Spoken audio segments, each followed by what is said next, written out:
Ty brďo.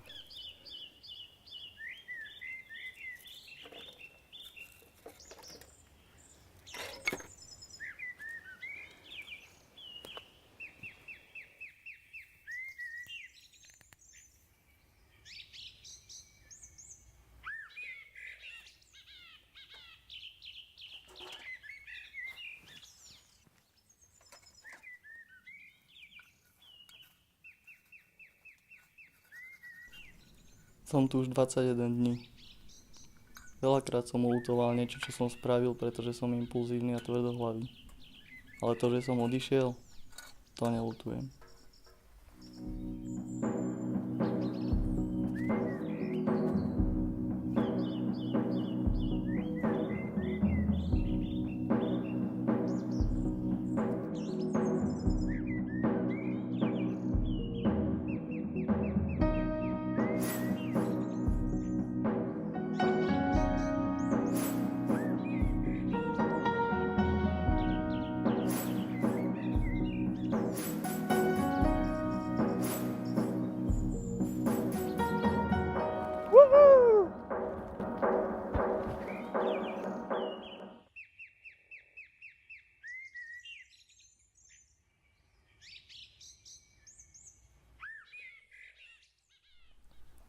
Keď som sem prišiel, vynorilo sa mi 1000 spomienok. Nebol som tu asi tak o 12. Keď sme boli mali, sme sa s Nikou často chodievali. Hrávali sme sa na dvore, naháňali sa. Najradšej som mal, keď sa už otmelo, babka nás vždy už hnala donútra. Spravila nám taký dobrý čaj so sirupom a detko nám potom vždy čítal v tejto posteli rozprávky. Vtedy sa mi zdala tá posteľ taká obrovská. A moja najobľúbenejšia bola táto. V jednej dedine blízko zámku žilo pekné, no chudobné dievča. Bolo milé a pracovité a všetci ho mali radi. Jedného dňa prechádzal cez dedinu krásny koč. Bohatý pán si toto dievča všimol, pretože akurát išla s dobytkom cez cestu. Hneď dal zastaviť koč a dal si ho zavolať. Dievča sa vyľakalo, či niečo nespravilo, lebo tohto pána dobre poznal. Páčil sa jej, ale bol veľmi krutý a zlý. On jej povedal: Ty si ale pekné dievča, zober si ma, budeš mi ozdobou na mojom dvore. Ona však rázne odmietla. Pán sa nahneval a hrozil jej. Nakoniec odišiel do svojho prepichového domu.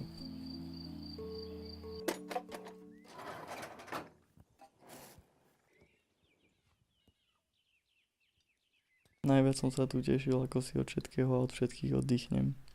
Nebudem sa musieť nikam naháňať. V kľude si dám kávu, zapálim si cigu. A nikto ma nebude buzerovať v práci ani doma.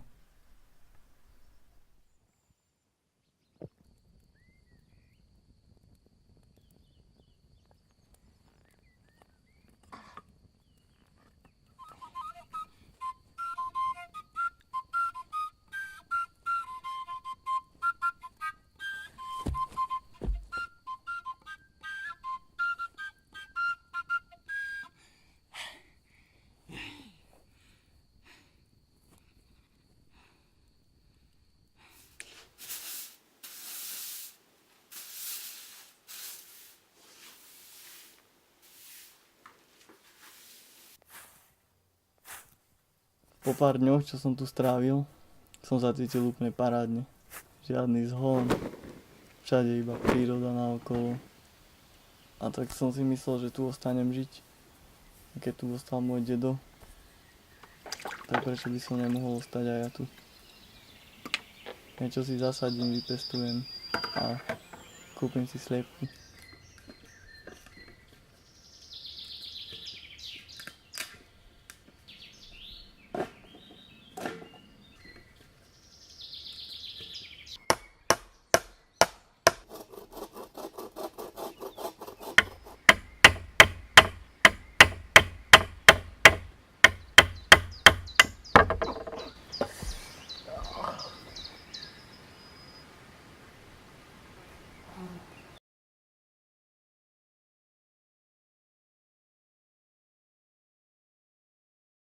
Tu veľa práce. Som presne vedel, ako si to tu spravím. Bavilo ma to, lebo som konečne videl nejaké výsledky a hlavne som to robil pre seba po svojom. Chcel som si konečne aj dokázať, že nie som taký neschopný, ako si všetci o mne myslia, a spraviť si niečo a vybudovať si tu veci podľa seba.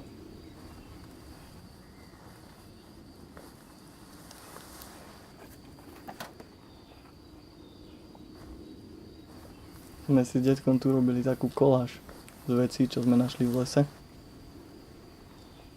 Ale už sme ju nestihli dokončiť. Keď som našiel v lese nejaký zaujímavý bordel, tak som bol na seba až taký hrdý, lebo ma detko vždy pochválil. A hovoril mi vlastne, že robíme dobrý skutok týmto.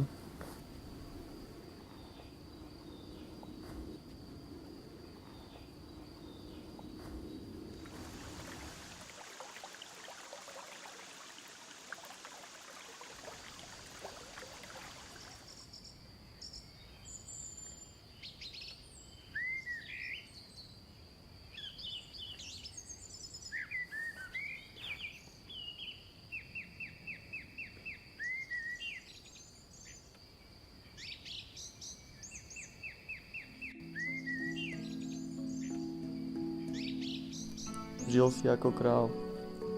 Sluhovia ho obskakovali, mal všetko, čo si zažiadal. Naparoval sa, že dievča premárnilo svoju šancu. Mohlo si žiť ako kráľovna.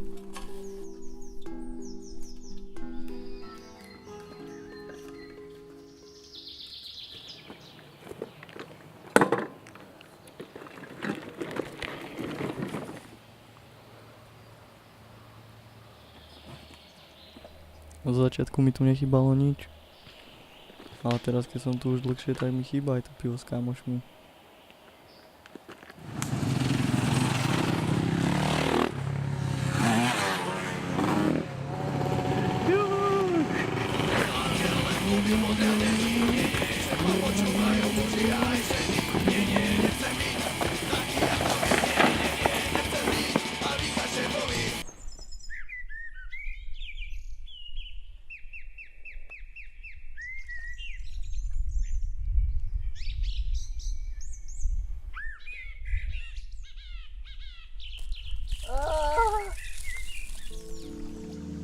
Večer však za ním prišla striga a povedal: Počula som, že hľadáš nevestu. Zober si mňa. On však odmietol: Ja chcem peknú a mladú nevestu, nie takúto hnusovú. Striga sa nahnevala a zoslala na neho hrozné čary. Za to, že si taký márnivý a zlý k prostým ľuďom. Staneš sa jedným z nich. Budeš taký, ktorý je pre teba najpodradnejší.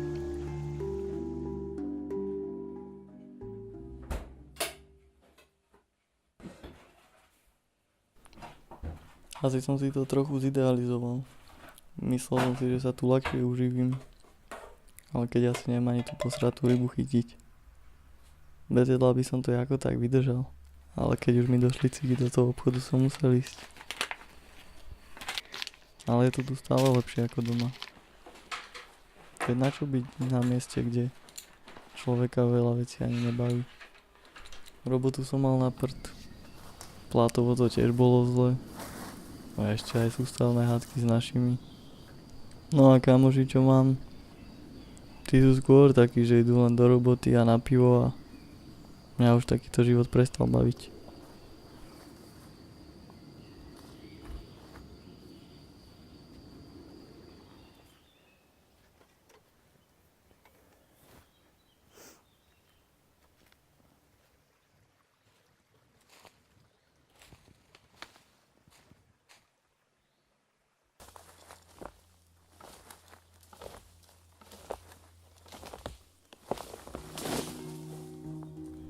Pán sa zobudil na zemi v prachu a špine, nevedno kde.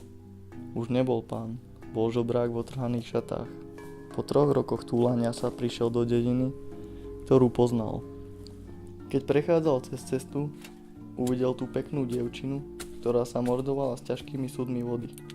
Počkajte, pomôžem vám, povedal jej žobrák. Dievča sa usmialo a pozvalo ho dnu. Dala mu najesť a napiť. Žobrák sa pekne poďakoval a zberal sa preč. Dievča ho zastavilo a opýtalo sa: Kto si? To veru nechceš vedieť, drahé dievča. Ale dievča sa nedalo. Zostaň u nás, pomoc sa nám zíde. Žobrák teda ostal a pracoval za nocľah a dohán. Nikto ho nepoznal, ale bol veľmi milý a láskavý. Dievčine sa zapáčil.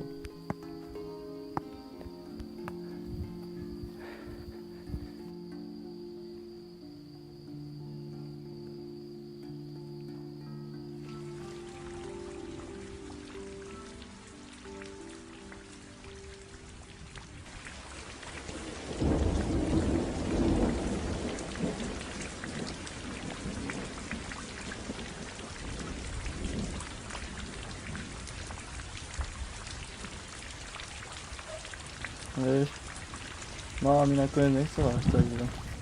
A mala aj pravdu trochu, že som jej pomáhal a nič som nerobil. A mňa by to takisto určite nebavilo sa starať sa o seba a o ďalších 3 ľudí naviac.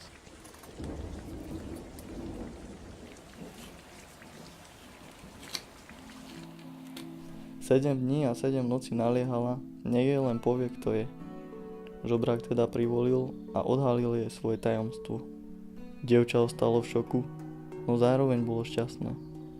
Žobrák sa opäť začal zberať preč. Kam ideš? Opýtala sa dievčina. Už ti nemám čo ponúknuť, dievča milé. Mal som bohatstvo, už nemám nič.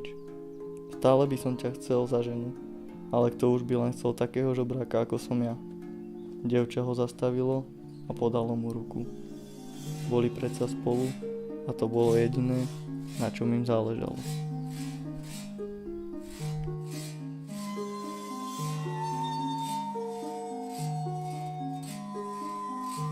Škoda, že to nemôže vidieť detko.